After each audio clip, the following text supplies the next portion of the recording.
coming up is pretty good segue into sort of the main topic of this hangout, right? So we're going to do the typical, we're going to build a page, but first I just want to go through, just have 7 slides. I just wanted to focus on company culture, hiring, finding people of the right fit, and once you find that person, how do you curate that person and make sure they have the best sort of buy-in into the company as much as possible. So it's actually pretty good timing for you, Boris, if you're Yeah. looking to sort of find that person. And I know in our last live meeting in Indianapolis, Christina was there. We definitely, I feel like the theme of the weekend, of that live event was all about, a lot of like culture and building that feel of teamwork and getting the staff to kind of, what is that process like of getting the staff to feel empowered, and so they're sort of doing the work to help grow the company, and you're not, you or a manager, are not consistently basically putting out fires all the time, right? So I felt like that was the theme.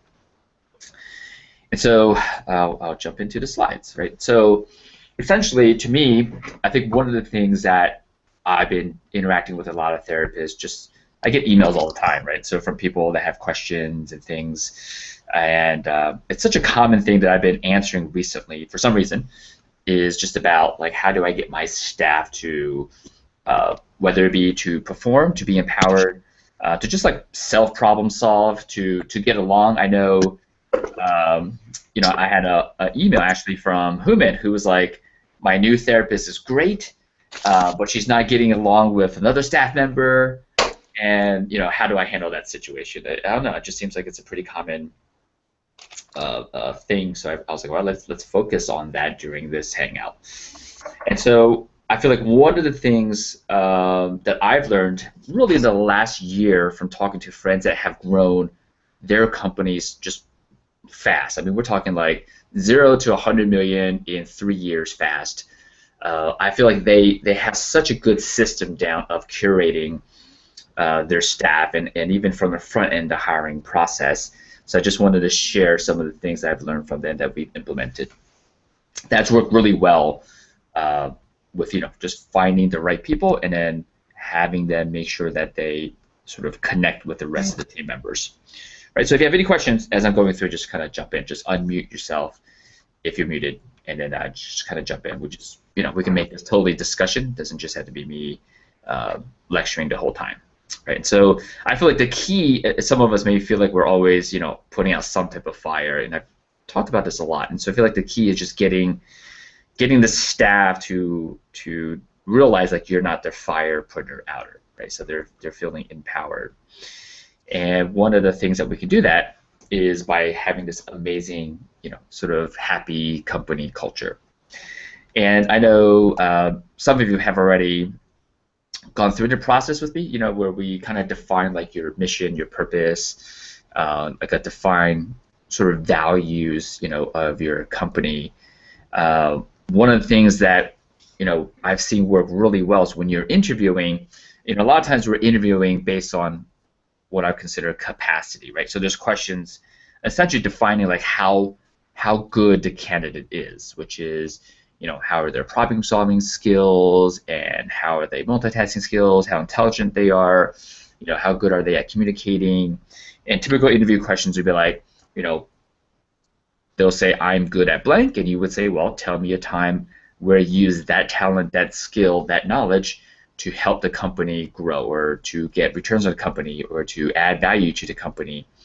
And so to me, that's like a typical sort of interview process, right? So define trait, and then give me real-world examples of how that trait or quality in a measurable way benefited the company, right? So I've sort of for years used that process. But then from talking to my friends, they're like, well, if you want to make sure actually a majority of your questions are culture questions, right? So it's like capacity and culture. Those are the 2 C's when you hire. And so you definitely want, of course, some capacity questions, but they said a majority of the questions are culture questions. And so culture questions are now, once you have your values defined for your company, you would essentially have a few questions to to measure and rate how much of that quality or value is in that candidate, right? And so, in fact, it's a pretty lengthy process, and it took me a while to kind of model after some of their templates to come up with, 3 to 5 questions per value, and based on the candidates' answers, we would kind of rank, 1 to 5. 1 being, mismatched, like you don't have it, and 5 being complete match to that value. And the system allows us to give the candidate a score. Essentially, that just it's like our number ranking of how close are they to matching our core values for the company. And we found it to be extremely, extremely beneficial in our hiring process, because you're just finding people that, I don't know, almost the best way I can describe it is they just almost like naturally fit and naturally get along, and they naturally completely believe in our cause. And I think a lot of it's because we have this tool now that will consistently bring in people that match our values. Because to me it's like capacity, skill, and of course training, the technical stuff that can all be given to them and train them and stuff. But values and stuff, that's kind of harder, right? It's a lot harder to kind of teach someone values. It's almost, those are like their innate traits. And so one of the things that step 1 I would recommend is just define, if you don't have it already, define what are your core values of your company. And once you have that listed, you basically now want to think of a few questions, right? That kind of define and pull out, does that person embody that value? And so you simply basically just have a ranking. It could be 1 to 10. We use 1 to 5, and you get like a numerical score of how well that person matches those values. Does that make sense? Yes. Perfect. Yeah, and that's just not necessarily what they say, but what you are feeling they are, correct? Yeah. So, like for example, like for us, our company culture, I mean, obviously you can tell by, talking to me, kind of big on the whole personal growth type stuff. So one of our values is learn and grow, right? It's my values is just, trying to get fancy, so it's basically an acronym, solutions, right? So the L in the solutions is learn and grow. And so one of our questions is, name 2 people in the personal development space, right? Like if they can't name, I don't know, like Tony Robbins, it's a pretty popular one, or Jim Rohn. Like if they can't name someone at all, they're not going to score high. And that's just one of the questions that I ask, right? And so that's an example, right? So there's specific, you can be pretty objective almost with some of these questions, right? Because if they don't read any of that stuff, then it really doesn't match our values, at least for that category, right? So I just picked that one because I know that's a pretty black and white measurable one for us. One of our other core values, like I like making impact, and so I'll ask questions like if money and time was no limitation, like how would you change the world? And if they have a hard time answering that, again, we're going to score them a little bit lower on that scale because they haven't thought about how are they going to contribute to the world and make an impact. Right? So there's specific questions to kind of pull out, do they really embody those values? Because you would think that someone who truly believes they're going to make an impact would have thought about it. They would have some type of clarity to be able to answer that question without difficulty. Okay. So you can definitely be pretty creative. I know, it's not in my personality, but I know one of my friends, he has one of their values is like outgoing, and he would be like, what's your, do you watch American Idol? And if the person says yes, it's like, he basically gets the person to sing during the interview, right? So he's making them live the value of being outgoing. And I think one of the questions he shared with me is if you planned a party for my blah blah blah achievement, describe that party. And so he's kind of get an idea of how outgoing and outrageous that person is, because that's part of their company values, right? So you can kind of design questions to really sort of pull out that process. And that's actually one of the things that we're going to work on, because again, it's a few hour process, and so that's actually one of the tasks that we will cover for the next live meeting in May, is for whoever's coming to bring their core values, and then one of the goals is to leave having all of those questions in place. So now your entire hiring process has this sort of system in place where you can almost numerically rate how close is that candidate to your company's sort of core values. So it'd just be a great tool that I feel like a lot of business owners in general may not have thought about, because I feel like everyone has a system in place to pick apart a person's capacity, right? So now we're going to look at a system to pick apart a person's sort of, culture, and just see if that works. Right? Good. Yeah. It's been a very powerful process for us that I was like, oh, I definitely have to share this. It's been awesome. Right, and so next, you figure out Can I jump back a little bit? Sure, go ahead. So hiring. So if I'm hiring a physical therapist, question like how would you change the world for someone with sort of a college education? That's legitimate question. But if I'm hiring someone for the front desk, yep, I'm not necessarily certain that's a very good question. But okay. But I'm sort of,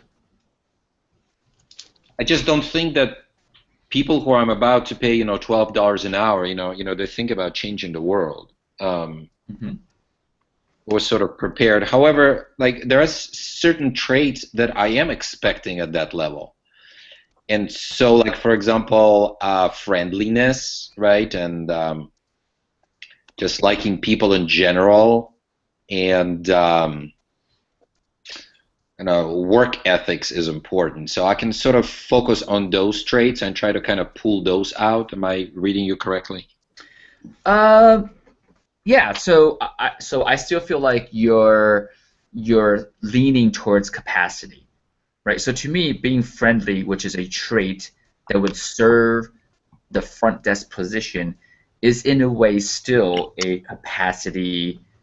If I had to categorize it, I would probably lean towards capacity, right? Because you wouldn't want like a mean, angry person up front, and so, but it depends. If you're like, if Boris, you're like, if my clinic friendliness is an absolute culture, like if you're not friendly, you're basically fired. If that's part of your culture, then technically it's a culture question, So you have to define. It's a little bit of a gray area, because some of the I would consider traits that are capacity. If that's part of your culture, then it's also culture. But so to me, I don't believe in. I mean, I have students, like we just had 2 co-ops that started yesterday, right? So 2 co-ops are here for 6 months. So I had lunch with the staff, and the co-ops invited me to lunch, and one of our questions, my question to them was exactly that question. And they had some answers. I mean, they needed a little bit of help defining it, but they were able to answer those questions. So I don't know if and these are, so just so you know, our co-ops are non-paid. So they're actually taking this position. They have many choices, and they're choosing us. We're one of the few non-paying co-ops in the area. From feedback from the students, and I guess part of the reasons they're choosing us is they feel like the learning experience that they're getting from here in the next 6 months outweighs the X number of dollars per hour that they would have made at another co-op. So I don't know if I would discount a front desk person being paid X amount of dollars and saying they may not have a mindset of making any kind of impact. I think a great book I read recently, I might recommend, it's called The Alliance, right? Which means gone are the days where you find a job and you work there for like 30, 40 years and you retire. Because the stats recently are an average in a lifespan, a person will choose 7 different jobs, 7 careers, 7 big job changes. And so in the book The Alliance, they talk about how it's almost dishonest and inauthentic when you hire a person to say, you know what, you're going to work here for life, because the stats say that's that's just not true, right? And so once you recognize that, then the relationship from the beginning is, how are you going to benefit the most from working with us, and how are we going to benefit the most from having you on board? And what is that? What is that period? That could be a month, a year, 5 years. It could be 10 years. What is that like? And just having that discussion. And so it depends on how you look. Like our culture, we've had a lot of people. In fact, I just had a staff member that was here for 12 years. He started his own business, and I was like, I am so happy for you. Whatever support you want, I'm going to help you, make that business succeed, right? Because that's part of our culture is to like learn and grow. And part of his growth was to embrace the instability of having your own company, right? So he's switching from paycheck, like guaranteed, to unknown. And if that's part of your company culture, like that's a clear discussion you can have openly up front, right? So I guess that's my long answer. I don't know. I think you can find someone at $12 or less that's still, at some point, like they believe they can make an impact in the world. And you can have that question. And, that necessarily doesn't have to be a culture that you choose for your clinic, but it is in ours. And so we strongly value that, and we interview with specific questions about, like, you got to believe you can change the world. Because, I mean, we're working on stuff that's designed to change the world. It's not just like local, physical therapy stuff. Mm-hmm. Yeah. So I would challenge you and invite you to change that process. And, maybe, what we could do is, if you want some clarity on that, like pick one core value that you have, and maybe during this hangout, because it's luckily there's not so many people, so we can spend some extra time on this than I allocated. Maybe if you pick one core value or culture thing that you definitely have identified, and let's come up with, like, what is that process, come up with a few questions, and how would you, let's work through all the different scenarios where you think it would apply or not apply. Would you like to do that? Sure. Yeah. So do you have one that think of a tough one? Don't think something easy like problem solving, if that's one of your core values. Think of one that you're like, ooh, I don't know, how am I gonna flesh this out from the candidate, and we can work through it.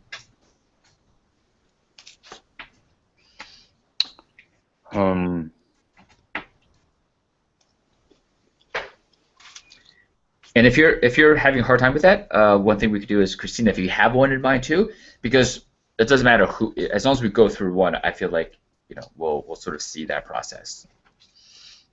So what about accountability? Now, so my first question would be, because I would assume all businesses would want their staff members to be accountable. I just want to make sure that is an absolute core value, meaning at any point in time, if the staff is not accountable, like that's like they're fired. Right? I want to make sure that's a culture and not a capacity thing. Well, it's certainly a requirement, and some people are more accountable than others, and they're not necessarily fired, but it immediately kind of brings the value down. I mean, it's a downer for me. Sure.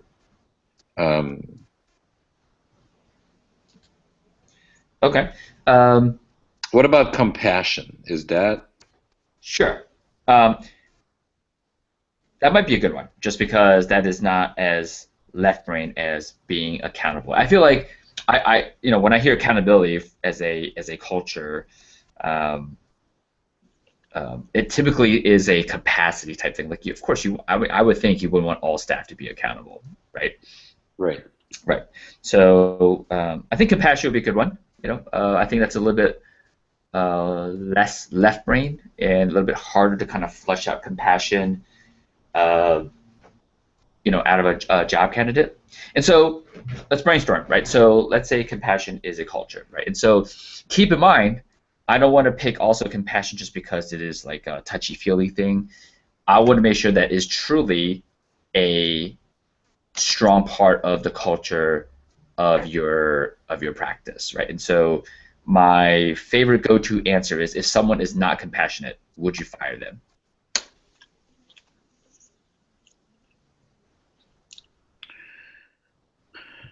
Um,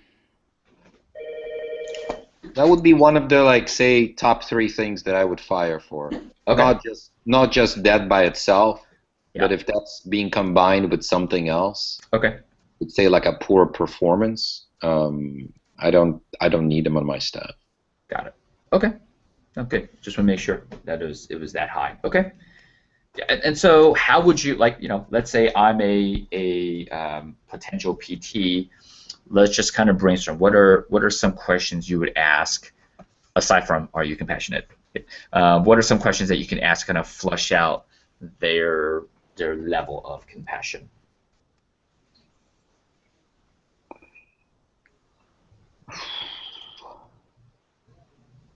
Any ideas? Well, maybe I should sort of lead directly into it and say, do you consider yourself a compassionate person? Got it. Yeah. That's that's the tendency. The drawback to that is if they say yes, it's kind of hard to rate that, right? And so it's like it becomes a very not measurable thing. It's like an on and off or a yes and no thing. And so Maybe give an example of. yeah, yeah. And so like I don't know. I would say you just inherited $10,000. I mean, this after in the interview, I would ask some personal, like just like, oh, what do you like to do? Just some stuff, and the question could be like, well, you just inherited $10,000, right? And so, like, what would you spend that on? Like, are you spending on things on a charity? Are you helping people, or are you going to take that and like put a stereo system in your car? Like, how would you spend that money? So that's a way to kind of judge, their compassion. You could say, let's say a scenario like you have, I don't know. So some of our questions like, oh, who are your heroes? Who do you look up to? And if they name someone, I would say something like, well, you have a chance to meet blah blah blah, who's like your hero you've always wanted to meet. But on the same day, right? On the same day, your friend just had surgery and they need a ride to blah blah blah. What would you do in that situation? Right, so there's ways where it's not a yes or no answer, where you're essentially, measuring their compassion, right? So are they like about self, doing stuff for self, like for example, the $10,000 that they're spending on self, or are they helping other people? If they have a choice to make where it's about self or helping people, like what are their choices? And as they answer those non-yes no questions through the scenarios, you basically get a pretty good idea of the level of compassion. Does that make sense? Yes, but I'm trying to answer that question myself. Okay. So, I mean, I guess, what is the compassion? Compassion, it's caring for those around you. Mm-hmm. Yeah. Empathizing, feeling for them, placing them probably higher than self at moments. Mm-hmm. Yeah, and so recognizing that you can make the questions scenario based and not direct like are you blank, right? Mm-hmm. Because if you had like 5 core values and the questions were mostly are you, and you just fill in the blank with the core value.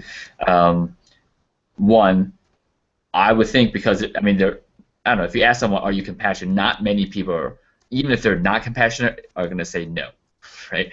And so you have to kind of paint a story and then have them tell the story, and then through their description of the story and their choices, that's how you're fleshing out their compassion, right? So if you understand what that means, the word compassion, it's a lot easier to come up with some type of scenario, like what would you do in this situation? And their choices will give you an idea of their level of whatever core value or culture that you're trying to flesh out. Mm-hmm. Yeah, the tendency is to quickly go, are you blank? Well, because my follow-up after that would be something like something more traditional, what you described earlier, like give me an example, or what would you do in a certain situation, but yeah, not even starting there, I guess it's a good Yeah, because you must assume they're going to say yes, right? I mean, not too many people are like, no, Right. I'm not compassionate, right? So you might as well just go into like a story and a scenario. And I mean, you could start off with an open question. I almost feel like starting off with tough choices for them to make and have them justify their choices is very similar to it's like applying to me like a capacity style interview, but to culture, which is, tell me about a time where you use your problem solving skills to help. Like you're making it very concrete, instead of it just a completely open ended question. Like, are you, like, tell me about a time where you're compassionate. It's like, well, a very defined choice where they have to choose, you know, um, whichever, A or B, and then that kind of tells you. And sometimes, I don't know, they there's unlimited, answers to some of those questions. Just kind of depends on. That's why it's a scale. It's not like compassionate yes or no. It's 1 through 5, and you kind of get an idea of how the level through some of those questions. And that's also why there's about at least three, up to 5, 6 questions per core value, right? Because sometimes you need a few to kind of. It's almost like asking from different angles and different nuances for you to get a clear idea. Do they truly embody that core value?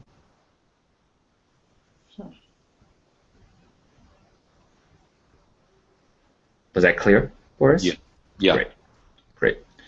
Right, and so to me, that's the front end, right? So now, when you have this in place, you're bringing people in that should definitely match your core values, much more so than when you didn't have these systems in place. And so once they're in, then the next step is really, and I kind of touched upon this, I want to go through it in detail, is, well, what are some of the things that you can do internally once they're on board to make sure that they really have the highest level of buy-in possible, right? And I kind of sent out this link before. It's from my friend Vishen, who has the process of getting your team members, and it's about 90 seconds per question, and there's 3 questions, right? And so they're supposed to just like, write out, like, don't take too much time. You just kind of like flow. It's almost like journaling through this process. And the 3 questions would be like, again, given no time or financial limitations, what would you like to experience in life? What would you like to learn? That the growth, like what things would you like to learn? What things would you like to experience? And what impact would you like to make, right? Or a contribution? How would you like to give back? Or how would you like to change the world or impact the world or leave? What legacy would you leave? That's the question. And so with each of these 3, they're given about a minute and a half to just kind of write down stuff. And so when you're done this exercise, they basically have a sheet of paper where they have answers to stuff they want to learn, stuff they want to experience, and stuff that they want to impart to the world and give back. And the goal is to have, per location, all of your staff members' growth, experience, and impact answers posted in one central location. And as a team, when you can see everyone else's growth, experience, and impact it's really good insight as to who they are already, right? Like you get to know like what are they striving for, what do they want to experience. It's like their bucket list stuff. And the cool thing is a lot of times one person can help another person achieve, sort of their experience or their growth or help them with their impact. Like I had a staff member that was fascinated by, in a legal way, fascinated by the whole like legalization of marijuana and the whole vapor thing that's going all over town. And I was like, interesting. So when I was in Denver on a trip, we connected with one of the largest growers, distributors, and blah blah blah of like marijuana. And I was like, well, if you want to, I could put you in contact with him. We can, as a perk, pay for the airfare, and I had business friends that you could live with and experience that, and that was like on her bucket list, right? And so, to me, that can be much more impactful than like here's a bonus check, right? Here's some financial reward for good performance. It's like literally helping the staff member cross off something on their bucket list is huge, right? And so it's a great exercise. Not only even if you didn't take any action, you almost feel like you know your team members better just by going through the exercise and reading each person's answers. And then the next level of somehow helping each other achieve anything on that piece of paper only greatly enhances like bonding, right? Because you're doing meaningful stuff. So you would have them write it down. So like they have Yeah. a minute or 3 minutes to write answers to these questions, right? Yeah. Yeah. And then would you read it aloud for each staff member? You could, but essentially the answers are posted on a center, like if you have a meeting space where only like a staff area.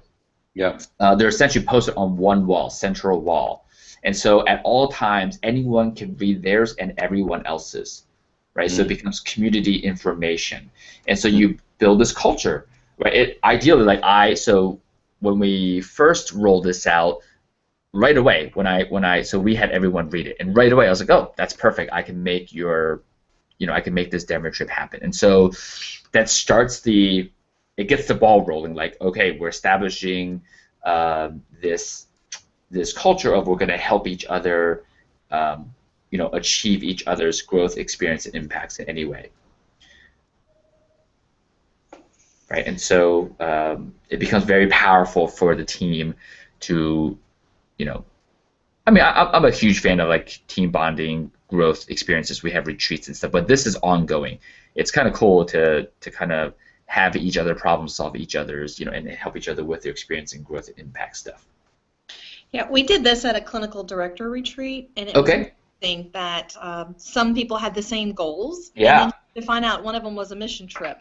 And then one of the said, my wife organizes mission trips. So now we've got a group of 4 that are going to do something together. So that was just really, really nice. Like you said, once people start talking about their goals, that there are people in the room that can help them achieve those goals too. Awesome. Yeah. Yeah. And so imagine, right, like the bonding that happens when like a few staff members share the same bucket list, that's like huge. So that's awesome. Yeah, and it's such an easy, quick exercise. It works just it's about 90 seconds per answer. So we're literally talking like 4.5 minutes to kind of execute this, and because you don't want them to think about it for a long time, because you tend to left brain it too much. It's supposed to just like flow on paper, right? So no filter, just like really quick. Whatever comes on paper, just write it down. You don't have to like type it and make it neat and all that stuff. Good. Any questions on that? All right, so really just last slide is just take action. Right, so just kind of implementing this process. And what I'll do is I'll post a recording of this webinar, of course, in our Facebook page, and I'll put a link again. There's a actual worksheet of on Vishen's business page that has, and it's also a video of him talking you through how to execute this, right? So it's a pretty quick, I think 9-minute YouTube video that you can watch, and you can execute this, and then you can download literally the worksheet that has one column that says growth, one that says experience, and one he calls it contribution. We call it impact. Nice and easy. All right, so next thing, if you guys don't have any questions, we're going to build a page. So any dying, like any, I really want to build a blank page and what that page is, so we can kind of brainstorm and pick one, and then just in real time go and build it.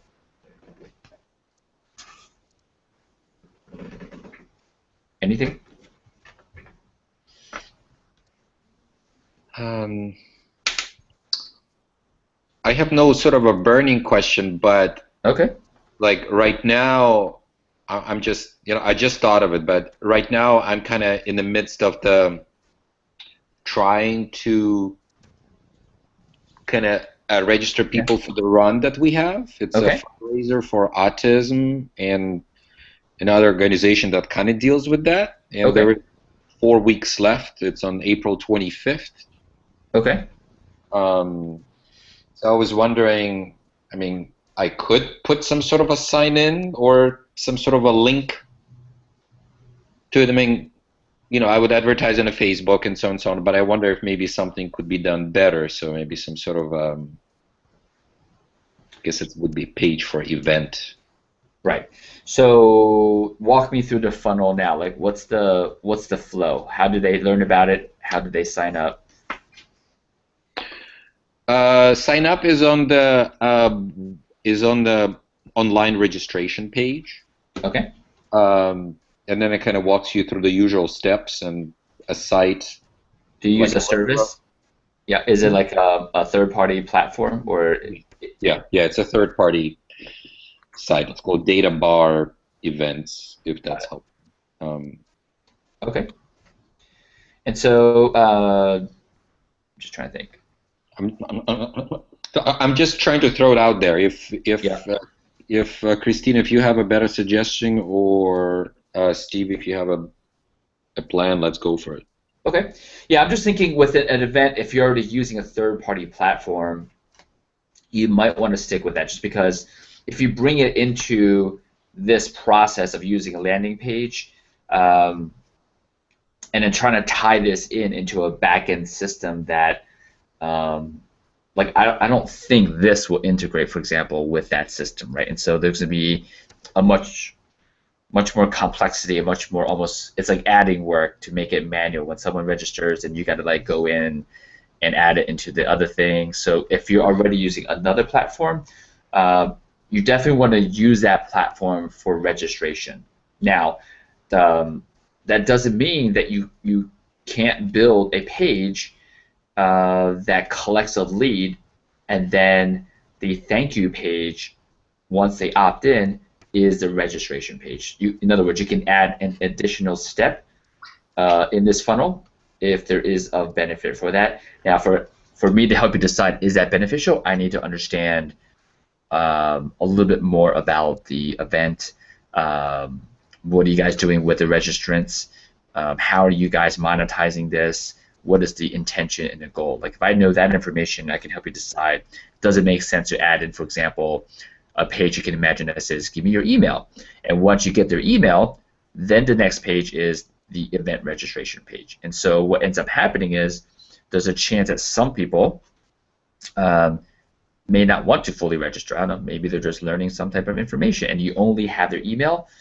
And then for those people, you can send emails and autoresponders to make sure they complete their registration. Mm-hmm. Right? And so it adds an additional step. Again, that's only valuable if I understand what is the sales funnel like. So what is conversion like? How are you monetizing? Like, describe to me the event. So it's a typical fund run fundraiser. So the registration fee is $30. Day of the event it's $35. We get to the start line. We set up the start. We set up the start area. People start coming. Once the run starts and finishes, at the end we have a kids dash for the kids. We also have a silent auction tent with the sports memorabilia. We have a couple of sponsors for the event, local businesses.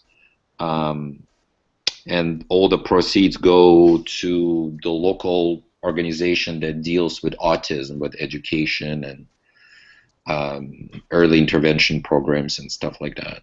Got it. So, right. So the main benefit is basically you're trying to achieve is to raise money, right, for autism. Is that correct? Right, to raise the money. Okay. Yes. Okay. And so what's well, that's the main benefit. I'm assuming secondary benefit is somehow get some type of business from it, right? Right. Got it. And so how is that being accomplished right now? We are bringing our massage therapists to the event, so there's a canopy or two that's devoted to a couple of massage therapists. Okay. And we have a jersey. We have a nice, like a technical running shirt that is kind of first 200 registered. Okay. So it's just pretty much kind of raising awareness of MVP physical therapy. Got it. Okay. And so the shirt would definitely be just general branding type marketing. The massage therapy that's there, I'm assuming, like what's that flow? So let's say someone walks up and says, I want a massage. Is it free? Do they pay for it? Uh, they don't pay for it. It's free. Got it. It's kind of mostly designed, for the runners to come and say, hey, I always had a problem with my calf and it still bugs me, and what can be done, and so they would do like a 10-minute massage right there on the spot. Got it. And so let's say the free 10-minute massage is done. What now? We haven't done anything in the past, but that was, last year. So I guess we could do something about it. Like we could collect their email. Yep. And so, I'm assuming is the event registration page that you have, I'm assuming that's already collecting everyone's email, right? Yes. Okay. And just want to get clarity on this. And so everyone that's going to be at this event would have already registered through this event registration page. Yes. Got it. So you already have the email. Okay. Yeah. So I'm just trying to understand all the pieces in motion. And the reason I'm asking is because a lot of times with things like this, we need to understand, it goes back to the whole LSD, right? Remember way back we talked about, like, is there a problem getting leads? And so that would be, is there a problem getting people to find out about this charity event? Is it a problem of getting people who kind of know about it to actually, pay the $30, which is sales, like conversion? Or is it a problem with D, which is, okay, they're getting the massage, they get the T-shirt, but how are we monetizing? How are we making sure that experience is as best as possible, right? So if you look at the situation that way, what would you say? What would you say of the three, the L, the S, or the D? Which one do you think, if you just brought up one or two notches, would have the biggest return on investment? The biggest return on investment would be to somehow engage these runners. Right. So that would be D. Into the ad. So either, because we also have MVP Fit, right? So we also have our fitness arm. So we could either prep them for a race, the next race, or we could provide rehab services. Sure. Yep. Yeah. Right. So my gut was D, right? Just because, and the other way to ask that question is, how many people showed up last year? How many people did you have? Last year we maybe had about 250. Okay. And was that the goal? Did you want more? Like, if I said what was your goal? Was it 500 and you got 250? What's that number like? My goal last year was actually a little bit more, because for a couple of years we're around 300. So last year was just a bit of a dip. Got it. And I expected more. So I was hoping for maybe 350. Okay. Okay. Yeah, so I definitely believe that working on a D in this scenario would be the most beneficial, just because while you have some great touch points, like you have the massage therapy available, and you're giving them the T-shirts, there really isn't a system in place to make sure you are taking them step by step closer and closer to becoming essentially a client or a patient, right? And so you have that initial touch point, which is, I'm assuming someone's handing them either like one of those goodie bags with a T-shirt in it, or maybe just a T-shirt. So that's one touch point. And another touch point is a little bit deeper, which would be, get your staff's hands on them when that's the massage therapist. And so while that's the initial touch point, you want to plan out some ways for them to continue experiencing the benefits of MVP PT, right? And that could be something like, for example, after the massage therapy, pretty easy to have a table there with a laptop. Everyone has some type of fancy phone these days that can turn it into a HubSpot. In other words, you basically have internet access, right? And so you plug it into the laptop, and that's where you can develop an opt-in page, even though you already have their email, so it's very easy for them to write that in there. The opt-in page can say something like, oh, if you enjoyed a 10-minute massage, come in for an actual full treatment where just only for sort of members or I guess participants of this event, you're not just getting a massage, you're also getting a FMS screen, right? So you can have one of the trainers do an FMS, and possibly 3 exercises that will help reduce chance of knee injuries or something like that. And you just shoot the video and you send them the video, right? So that's where you get the opt-in, and then you can nurture them now to come in and to follow up to actually make them become a client or a patient. Mm-hmm.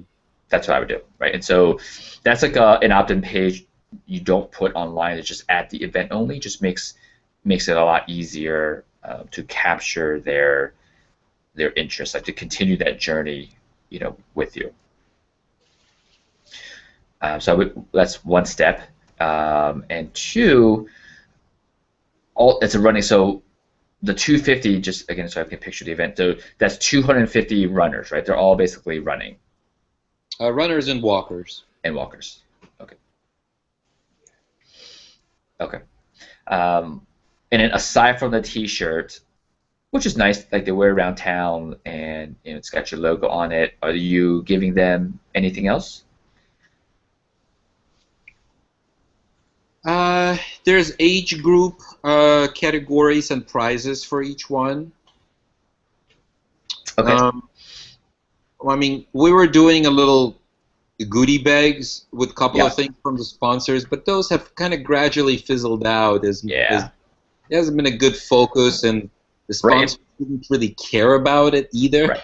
Right. I mean, if you think about it, like when I went to CSM, like I don't even think I looked in my goodie bag, because I just assume it's all marketing, right? So it's all like buy my stuff, buy my stuff, buy my stuff, right? And so I probably have stopped looking in any goodie bags for like 2 years, because from going to so many events, like it's all like promotional stuff. And so if you're gonna, I think a goodie bag is a great idea. Just don't give them marketing stuff, right? Give them stuff that's valuable. That's what I was kind of picturing, like who are the people, because it's very cheap. You can produce DVDs, right, for like $1.50, $2, depending upon the quality. There's a website that can print it on demand. Like if you have like 250 people registered, you just go online and print 250. And I can email you the it's Kunaki, Kunkai, I believe. Essentially, you can shoot videos with a video camera and just upload the video, and this company will basically produce a DVD for you. What you might want to do is put together a video that you put on a DVD that they could get that is of benefit for them, right? And this video, you could be pretty creative. You could say, again, like 3 stretches to do for running. Maybe you could do some nutrition tips. You could do, whatever you want. And you're just giving them. You're not, nowhere in the thing are you saying like, we're awesome, come see us, right? You're just giving them value stuff that's helping them.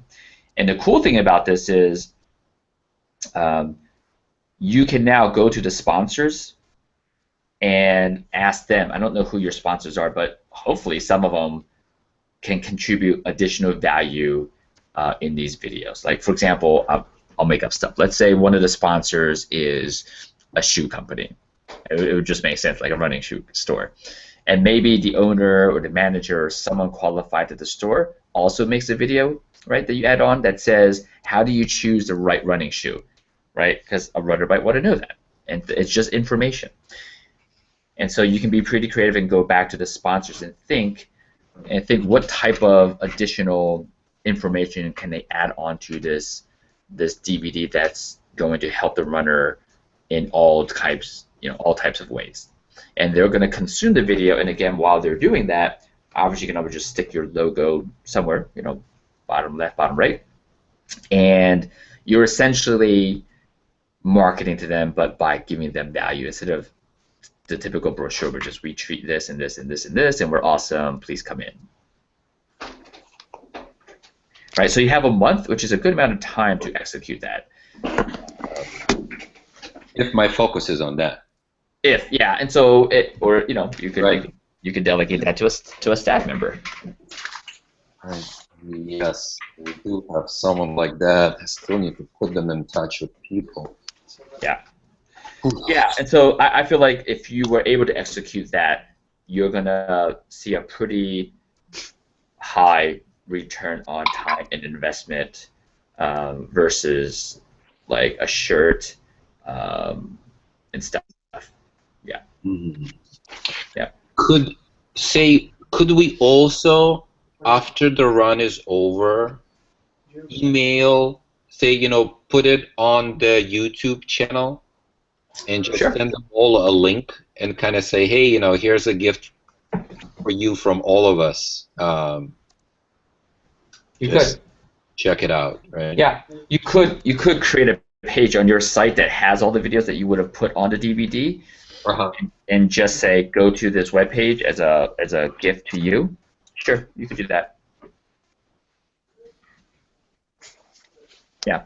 Right. So the method of delivery can be different as long as the mindset is get away from sales brochures essentially and get into how can I give them something that will help them.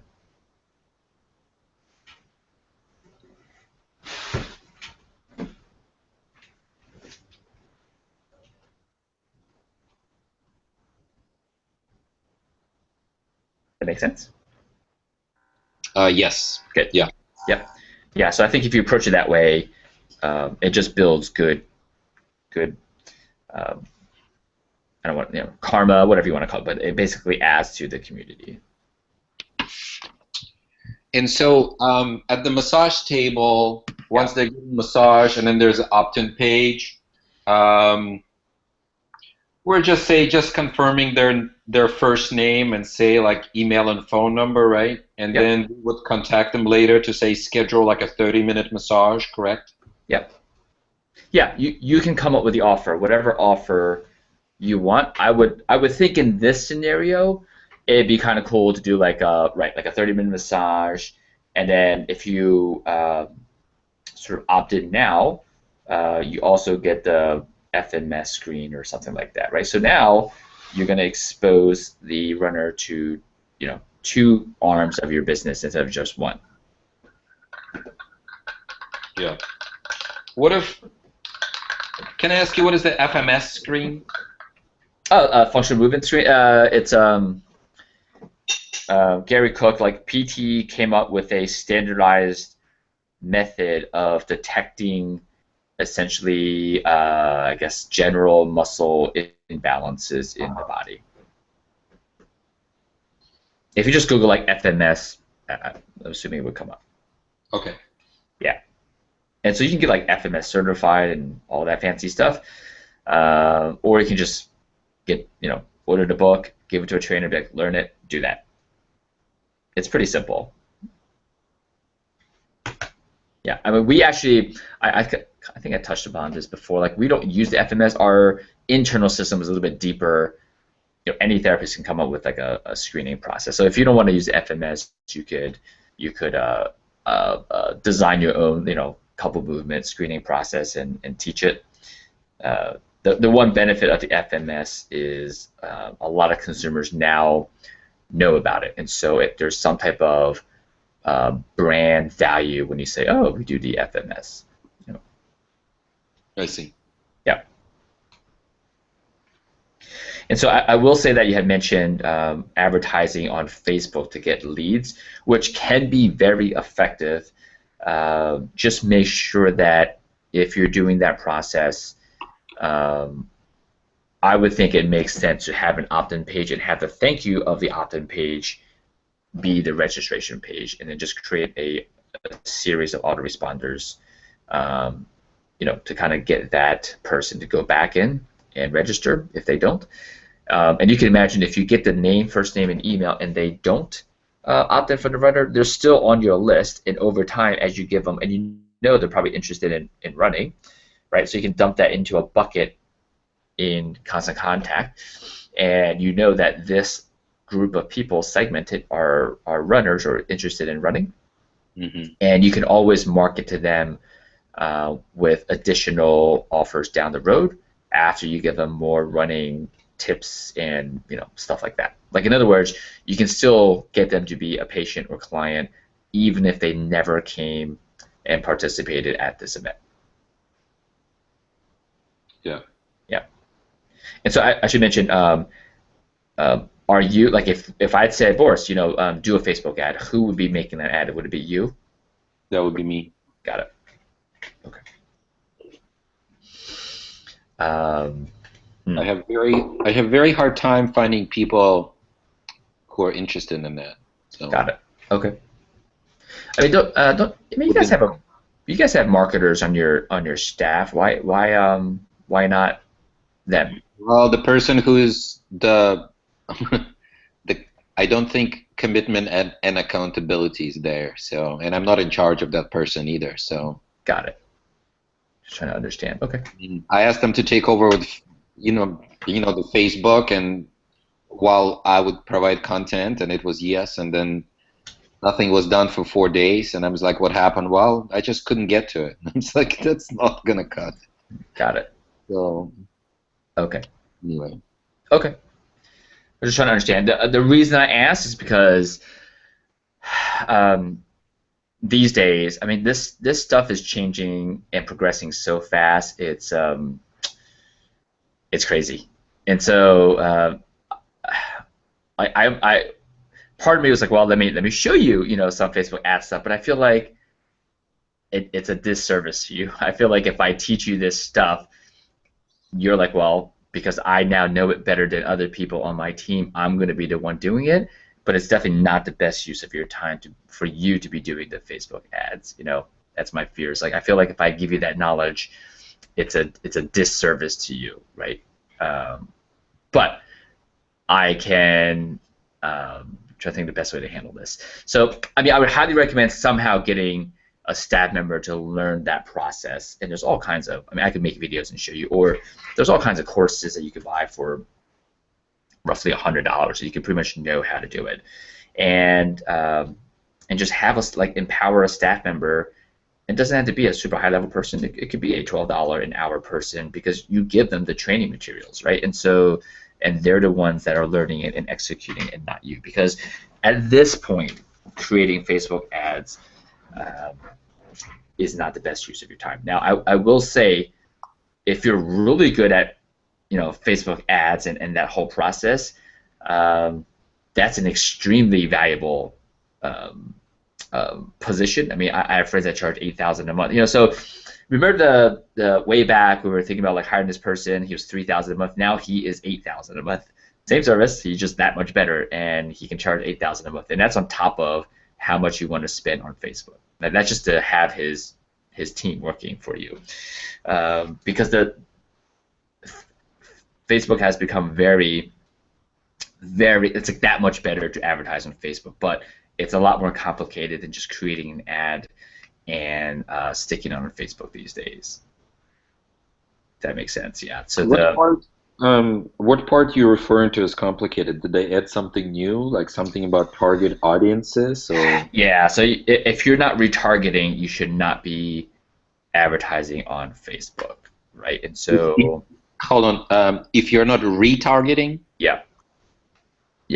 I don't want to turn this Hangout into all about Facebook ads, but general rule of thumb, let's just say you have an opt-in page, then you have a thank you page, an opt-in page, which people opted in, and then depending on how deep your funnel is, even after that page, it could be a sales page. And let's just say there's 3 levels. Now, let's think about all the scenarios. You can have someone that saw the ad that never opted in. You have someone that saw the ad, opted in, saw the thank you page, and then left.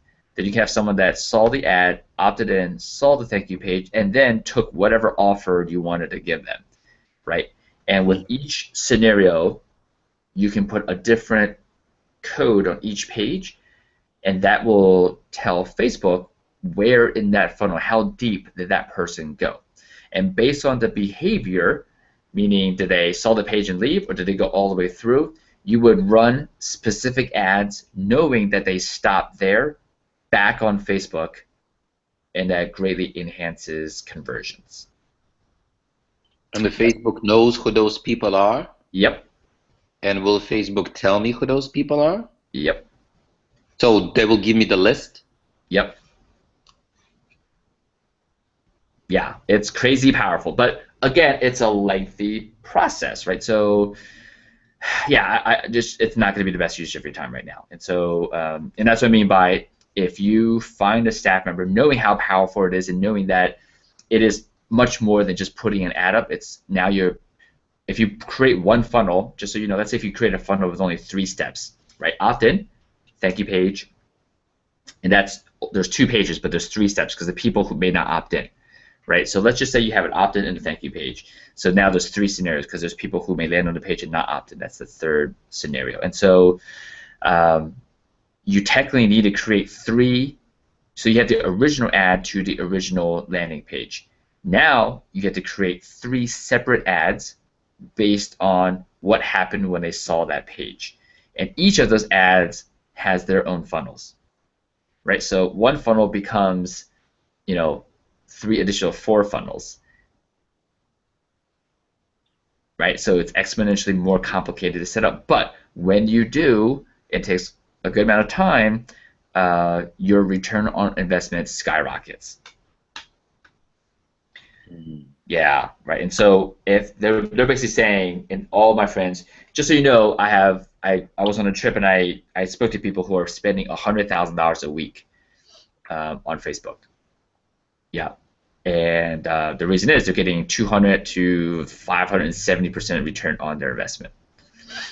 Right, so that means they're making $100,000 to $570,000 a week on Facebook. And so they have really good systems in place, and they're like, if you're not retargeting, don't even try to advertise on Facebook at this point, because you're missing the you're not leveraging Facebook, right? And so, but again, I don't want to go through the entire training process of how to do this and have you do it because it takes a lot of time. It's going to take you away from, I'm sure, more important stuff. But I want you to be aware of it, and now recognizing how powerful it can be, that might be sort of extra motivation to recruit some type of staff member to learn it, and then they can run Facebook for you. Okay. Okay, yeah. Yeah, so like step 1's awareness. Step 2 is, okay, I found person. Step 3, train that person, and then have that person do it, because it's definitely worthwhile. Right. So, aside from that, any other services or yeah, I mean, really, any services that you guys want to market? We'll have time to build at least an opt-in page, definitely. Can't think of anything from any burning issues. I mean, we talked about some of these things, and they still kind of need to be implemented. We have TMJ and the balance and the vestibular. Oh, got it. So you guys haven't rolled out those things yet. Oh. Well, we rolled out balance. Okay. Now in its 2nd week of 8 weeks, or 2nd stage of 8 weeks. Nice. Great. So it's still kind of labor intensive. Yeah. I don't think we're sort of completely in plus yet, but maybe it's a wash up at this point. Okay. Which is good, but I have 2 people who are sort of trained in it, and to the point where some of the labor can be made cheaper now, so where an aide can help a therapist, and sort of take it from there. Got it. And are you guys recording the classes at all? Because if you get some waivers, because it's not they're not patients yet. So because if you record a classes, you can make that's great content to send out to your list. right? Because if someone's watching it, I would assume, like for example, if you're doing the Berg balance, like people can do some of that at home, right? There's a way for them to kind of self-assess and do a few exercises and stuff at home. So that's something to think about. It leveraging your time by recording the classes, and now you're leveraging the content, and you can distribute that to hundreds or thousands of people. Right. No. No. I brought kind of one of our people. Is kind of one of our aides and fitness guy. He's an actor and kind of does local commercials and so on and so on. So he's pretty Nice. bright with that. So he was, he brought some equipment, and we videotaped kind of portions of 2 sessions, and we created a couple of videos. One is like a 2 to 3 minute kind of testimonial where the participants kind of talk about the benefits of it. And, Okay. Another one is just we kind of made a compilation video about a minute and a half, and one of it kind of all together. Got it. Yeah, Nice. so we're in that, but I haven't started TMJ yet in vestibular because we kind of had a series of kind of Con Ed courses to Okay. kind of, sort of staff Con Ed meetings, and where they would take it online and then present to the group. So we're kind of done with that, and probably sometime in the summer I want to move on for that. Got it. Okay, great. Yeah, at least it's lined up so you have it sort of ready. And definitely just think about any time that you can record any content that you can help. So the mindset isn't, because you had mentioned testimonials. The mindset is anytime that you are doing stuff that can add value to the community, record it and just send it out to people. Yeah. So definitely any of those classes, you're like, oh, there's no HIPAA laws being broken or anything. We can definitely record it, send it out, record it, and send it out. Mm-hmm. Yeah. Yeah. I mean, if to help you think more long term, even better is once you have. I almost feel like if you keep doing like the balance courses, it's only a matter of time. Like anything, you figure out, wow, this system really works. There's absolutely no reason why you can't record the classes and figure out how now just the video themselves, this course, anybody can get this course and sort of self-assess and do simple things at home to help their balance. Once you get to that stage, just keep in mind that that is now a product that you could sell. Mm-hmm. Yeah, and the beauty of that stage is, that product is out there. Just depends on how you want to use it. You could sell it, and it's just basically generating money all day. Or if you wanted to, you can give it away, and that's generating leads for the PT clinic all day. It just depends on your strategy. I have a call for mailbox 105. So Christina, any services that you're thinking of? Well, I was thinking about dry needling, but we don't have laser, so then I was thinking that laser page we built would probably work for that. Got it. Yeah. But then we also have pediatric therapy, and we haven't really done anything for that, advertising-wise, but we would probably have to target certain diagnoses. Is that how you would set that up? Yeah, so absolutely. The more specific the language, the better, right? So, I mean, just to give an idea, yeah, so the answer is yes, definitely. If I were, you can imagine creating a page that says, we have great pediatric physical therapists, and we're going to be able to help your kids.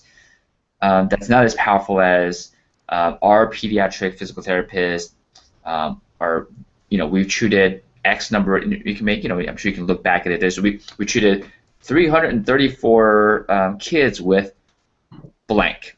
And because of that, we see blank and blank. And we've been able to help specifically kids with this blank diagnosis with blank, blank, blank benefits. Now, that's like ultra-targeted, ultra-specific. Mm-hmm. And those pages will convert like a bazillion times better than a general like, hey, we're awesome and we're experienced type pages. Yes. So if you can, one thing that we could do is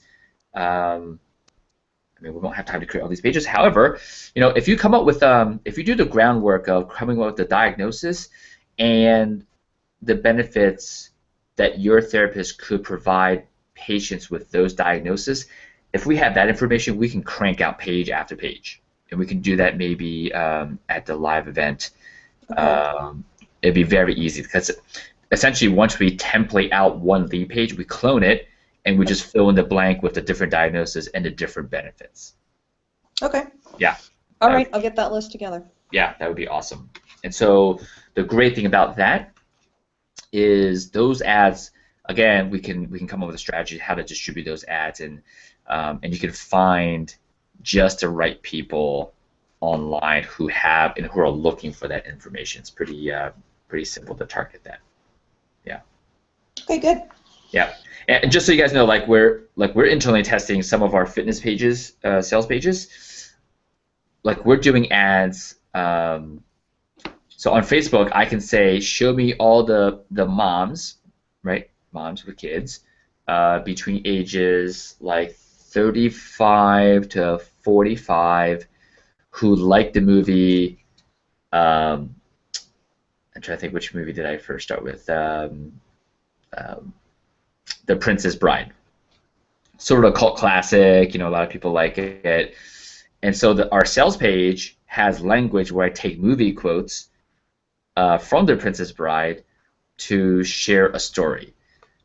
Right? So now we're getting so specific where it's moms with kids at a specific age range who like a specific movie who will relate to the page, because it's if they like it on Facebook, if they're telling Facebook this is one of my favorite movies, I'm assuming they kind of resonate with that movie. And we're testing pages where essentially the page has elements from that movie in it, so they feel more connected to the person telling the story on the page, basically. Right? So you can get pretty creative with Facebook advertising and target very, very specific people with very specific interests.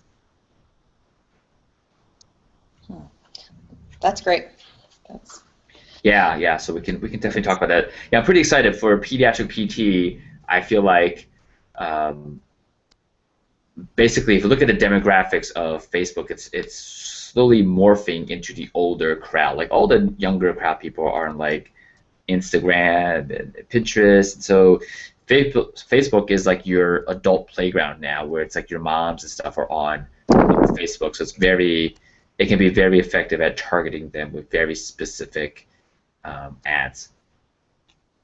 Right? Because you can imagine we can simply say moms in your area between age range, and the headline for each ad just has the diagnosis. And so the beauty of that is you're not going to waste money, because for someone to click on that ad that you have to pay for, you would assume it's because their child has that diagnosis, right? And so it could be a very high return on investment process of advertising. Okay. Yeah. Sure thing. So, all right. So we probably right now 30 minutes. We don't have time to actually build a page. So any specific questions, answers, anything?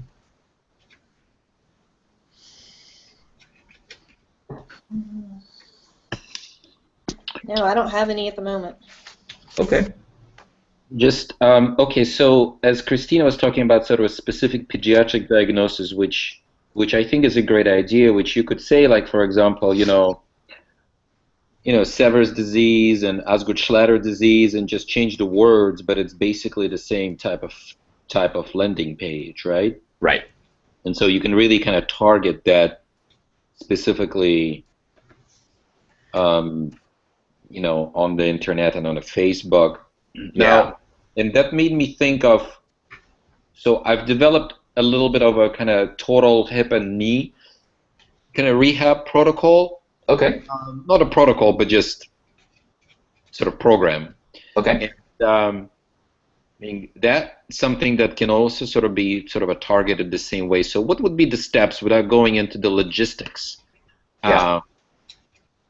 Because basically what I'm encountering or sensing, and I'm sure it's not a unique observation, is that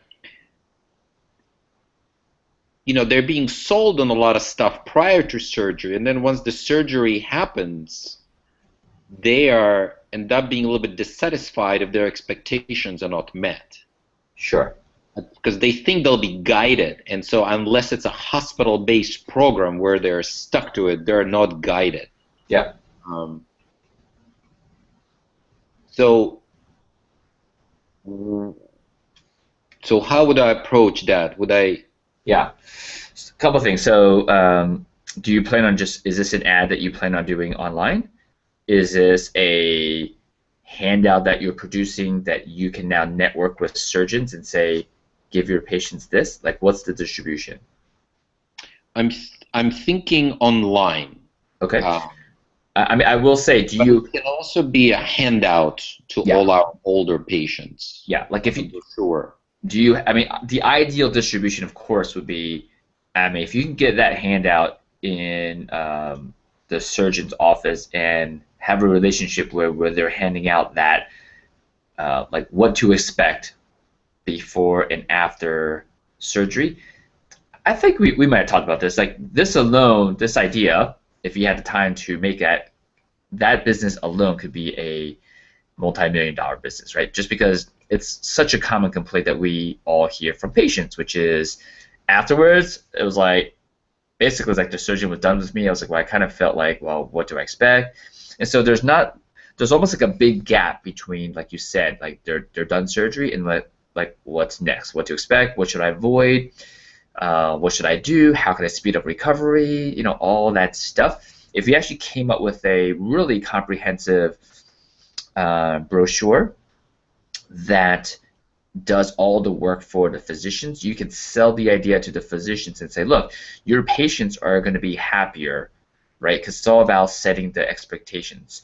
If you just set the expectations that it's going to be this sore for this long, and these are the things, and blah, blah, blah, and you say, look, instead of having this lengthy conversation with patients, we've actually done the work for you with this, right? Do you feel like you have enough of a relationship with the doctors in your area that if you provided that, remember, you're not selling, hey, send us people, because there's nothing in it for them. You're selling the idea that we're actually going to save you time by providing this that you can give to your patients so they have a much better experience after your surgery. Do you think you have a relationship with the doctor to make that happen? I have one doctor that I certainly talk to, but he doesn't necessarily like physical therapists. That's the problem. Got it. I mean, he's our landlord, so he doesn't have much choice but to talk to us. Got it. But okay, so there are some ways around that. So I just helped Human, who had this past Wednesday a presentation with a bunch of pain management doctors. And so how this conversation started is like, in the past, there's been other PTs that will come and they'll do case studies on different PT techniques and how that helps, pain management. I was like, let me guess, the pain management doctors were like, that's extremely boring. He's like, yes, they found that boring. I was like, of course, because there's nothing in it for them. They don't care about what techniques that we're doing, And so we came up with a strategy. So, and of course, every PT, I'm sure, that comes up to a doctor and does some type of presentation, it's basically, we're awesome, send us people, right? And so there's no benefit for the audience whatsoever. There's an implied benefit, which is we're going to take, we're going to help your patients, but there's no direct benefit. And so what I suggested Human do is first survey your pain management doctors. Like he knew 2 to 3 of them, so I was like, call them up and just ask them, like, what are your biggest struggles with your patients? Because I wanted to know what's their biggest pain. Is it the fact that they know some of their patients are basically coming just to get drugs, right? Like they're not really helping them, or are they more frustrated with the fact that physical therapy with pain management patients are not working well? And so through the survey, we discovered that was the much bigger pain point. They felt like there was a disconnect, and some patients they were sending to physical therapists were actually coming back in more pain, and so they were frustrated. So one, we knew what their pain was, and so now the strategy is how do we help them avoid that pain? And so instead of doing the whole presentation how Human was awesome and he's got laser and he does ART and all that stuff, we actually came up with a strategy where we created surveys. And so one survey was for the physicians to give to their front desk people. And through this 5-question survey that their front desk people can use, they could call physical therapists in their area and find out who were the good ones. So it's a tool for the physicians to use that saves them time. They can be like, here, Jen Smith, my receptionist, call all the PTs in the area, ask them these questions, and rate them based on this survey 1 through 5. And we'll know who the good ones are, and those are the people we're going to send our patients to. And 2, one was a survey that they could hand out to their patients, right? Non-branded, doesn't have like Human's logo on there. It's for them. And it's a survey that the patient can use if they're shopping for a physical therapist to find a good therapist in the area, right? So what we did was we basically gave the physicians tools that serves their clients or their patients much better, right? And so, and he ended the presentation then. He wasn't like, we also do blah, blah, blah, blah, blah, right? And so what ended up happening, as I predicted, was afterwards people were like, that's awesome, thank you for this. And indirectly off stage, sort of, they were like, yeah, this is great information. And of course, he's going to say, yes, we also have, ART and blah, blah, blah, blah, blah. And so the reason I bring this up is think of, there's got to be ways where you can help the physicians and network that way and get this type of stuff into their hands, because it's only going to help them, right? Like if you have some type of relationships with some doctors, I feel like you can craft a presentation on, look, these are the common complaints we're getting from patients when they come, and they're, sort of stuff is happening where they're unexpected, or they didn't know it was going to do this and that. So we developed this, thing for you, and so there's a way to kind of get that in the door, because to me, that distribution channel would be a lot more effective than advertising online. Or at least I feel like that has to be tried and maximized first, right, before you go online, because it's so targeted. It's like there's the hip replacement patient who is about to get hip replacement who gets your stuff. Instead of trying to like advertise online and reach 1 billion people or 1 million people, or whatever number of people that may be considering hip replacement, that's going to be a lot tougher. Yeah, so I feel like if you have that developed, if you have the content developed, I would totally come up with a strategy to. Now, on that brochure, what to expect? Is it at least somewhat branded with MVP logo, or with our information? Imagine this. Imagine if you said to the physician, we're actually going to put your logo on the front cover. This is for you. We'll pay for all the printing costs. You just give me a digital version. I'll give it to our design team, right? Our entire design team and marketing team. And it absolutely has your information. All I ask is on the back or blah, blah, blah, somewhere in it, we'll have a little bit about, us being able to provide that. Or you can simply just say, this is all your branded information, but of course in the copy inside the brochure, you just have a link to a specific web page that you've developed to continue the conversation with the patient, right? You just be watch a video on blah, blah, blah for hip replacement and stuff, and if they're consuming that, they're probably going to click on that link, and then now you've got them, and now you say opt-in and so on and so forth. Yeah, but you definitely don't want to be like, well, I want my logo on the brochure, because now it comes across like you're just trying to market to my people, right? But if you come across as, I am doing this to make sure that your patients are satisfied, and that's first and foremost. If you go into the situation truly with that intention as first and foremost, I think it'll be a home run. I think they'll say, great, thank you. Yeah, I just feel like that's going to be so much more effective. And what the great thing is, you play with this process with one doctor and it works. Now you just roll that out to all the doctors in the area. Because I feel like you already did the hard part, which is generating the content. Yes. Yeah. Right, and so to me, that is much better use of your time than doing Facebook ads. Right, because this is not because really the Facebook ads, you can really pay someone $15 an hour, learn it, and do it. What I'm talking about, this stuff is a $15 an hour job, right? Because yeah, because this is my selling point to them. It's kind of saying, hey, listen, I will answer all of these questions, because I'm usually saying, we have a little bit more time with the patients, or, we have enough time with the patients where they're not sort of, they have time to think about it. And so once they see you, then they come to us for pre-op, and we will talk with them. They are asking us lots of questions.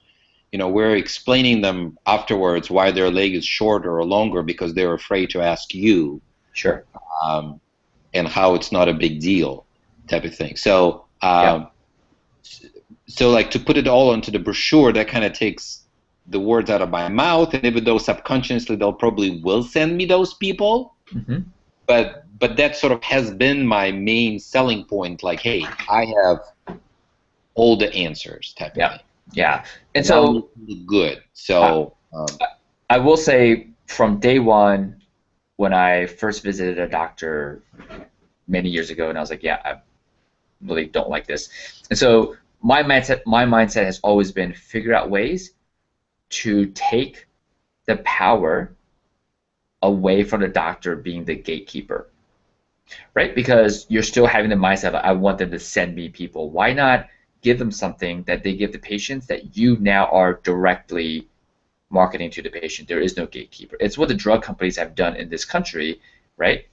They're not relying on doctors to write the prescription. They're marketing directly to us with commercials, so patients are going to the doctor and say, I want that drug, right? So that, because it works. And so as physical therapists, we should absolutely get away from the mindset of having the doctors be gatekeepers anymore. We should give them stuff that they distribute for us, because it also benefits them. That takes them out of that gatekeeper role, and then into a they're just helping you, giving their patients your stuff, but it's only because it's also benefiting them. That's like the ultimate strategy. If you can think of ways to accomplish that, awesome. And this is one way, right? This is a great example of that, which is you're providing them a great value and service, and say, your patients are going to be happier with this that I'm going to provide you. But yet, essentially what's happening is you're also directly now marketing to his or her patients without them being the gatekeeper. It doesn't matter if they refer it to you or not. You've already directly marketed to the patient, right? And so you can be pretty strategic in the content, where they're getting a lot of stuff, and then the next step, they're already opting in on your webpage to continue the conversation with you. And that could be something like, just to get pretty creative, you can think outside the box. You can make it a Google Hangout that you or your staff does once a month that answers all questions about hip replacements live, right? Imagine that. Like, so if someone's interested in that, they might want to join in on that Google Hangout and ask you questions. Obviously, by then, you are now directly speaking to them, and again, you've bypassed the gatekeeper. Or you can make it completely automated, where you just have videos. It's your choice, and you can play with different versions and see which one is more effective. Yeah, but the goal is get away, like, make it so the doctor is not the gatekeeper anymore. So you're saying that a brochure, even though it has its branding and it's a frequently asked questions, that kind of sneakily sort of takes the doctor out of the picture. Yeah. Right, because the doctor wants to save him time. So you're saying, look, you don't have to explain all the frequently asked questions, what to expect, and even tips that we have found to be research proven that helps with their recovery. Your patients are actually going to benefit from this.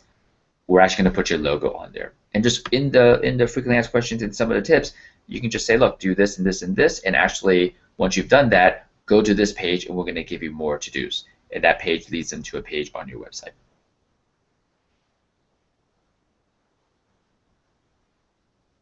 Right. Okay. Yeah, that's what I mean. That would be huge.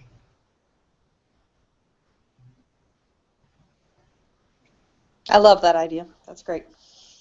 Yeah, and Boris, just so you know, if you, I've always said, like, if I didn't have a bazillion other businesses going on, this is a multi-million-dollar business. In other words, I guess what I'm saying is, if you find a system that works and the language to get this into the doctors, how many physical therapists do you think would want this for their practice?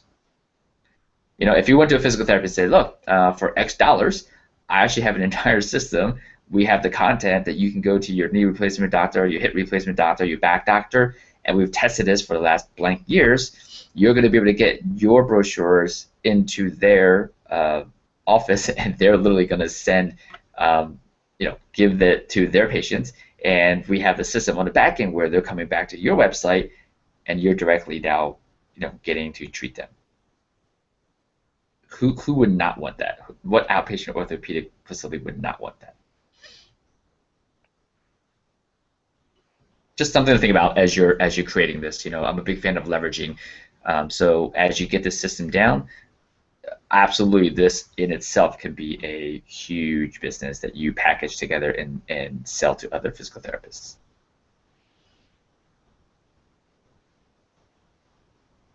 Yeah. If that's something you're interested in.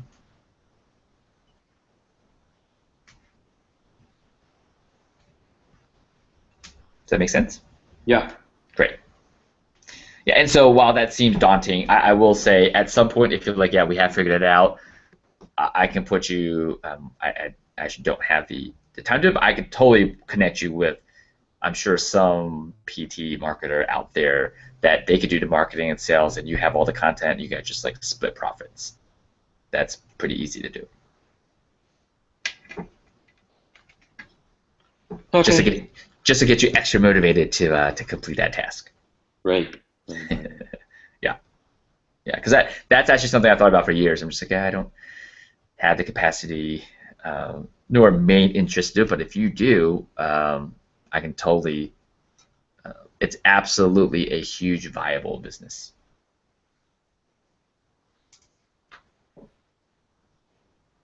Okay. All right. Boris, I'll be your first customer. Yeah, I'll be number 2. Sounds good. Do you guys have needs in total hip replacements? Yeah. You're all right. You're Yeah. on. Yeah, I've always thought about it. I'm like, yeah, I don't want to be the one like generating the content and doing all that stuff. So, but if you're already done it, I'm telling you, it's a great example of there's current value and then there's huge future value. Current value is you're going to get patients from it as you're doing this. Huge future value is you figure out the system, and that system is extremely highly sought after system for most outpatient. I would think any outpatient orthopedic facility.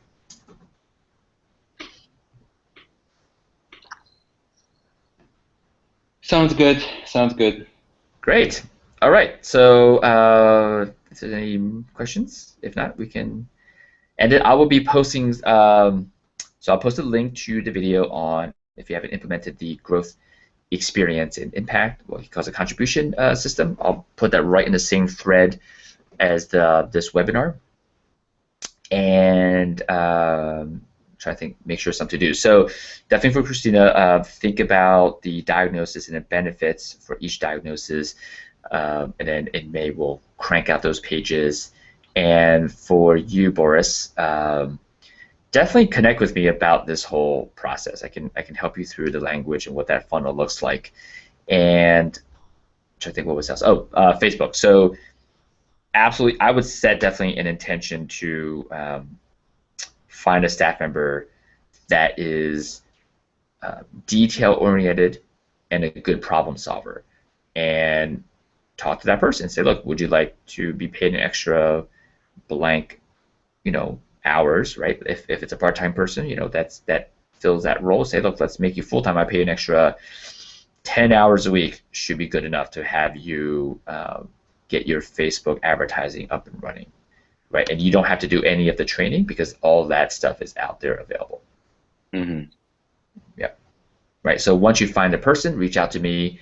I can connect you to the materials that they can learn from like the top guys in the industry on how to execute the logistics of building, ads and all that stuff. Mm-hmm. Okay. Yeah, I've been thinking about it. I sort of have one potential soft target, but I need to explore that. Yeah, and so the only reason I kind of walked through that whole Facebook retargeting, I wanted to sort of inspire you the potential. And so I feel like that could be an extra motivator to kind of get that person in place. Okay, thank you. Yeah. All right, everyone.